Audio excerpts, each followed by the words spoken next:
আসসালামু আলাইকুম। ইনকাম জেমসি গাড়ি। তো জেমসি গাড়ির সমস্যা নেই, মিসফায়ার করার কারণে তো কম্পিউটার চেক করি স্যার। কম্পিউটার চেক করে সে bank one cylinder one misfire করে। তো ব্যাংক ওয়ান সিলিন্ডার ওয়ান হলে জেমসির মধ্যে আমাদের লেফট সাইড মানে ড্রাইভার সাইড। তো প্লাগও চেঞ্জ করা গিয়ে প্লাগ ওয়ার সম্পূর্ণ ঠিক আছে।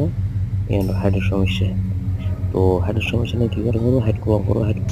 তো এখন মিসফায়ার করলে এখন সিলিন্ডার কোন ব্যাংক এই হেড কলম করবো, হেড খুলে এনে ব্যাংক ওয়ান সেটা হেড সম্পর্ক নইলে লিফটার সম্পর্ক নইলে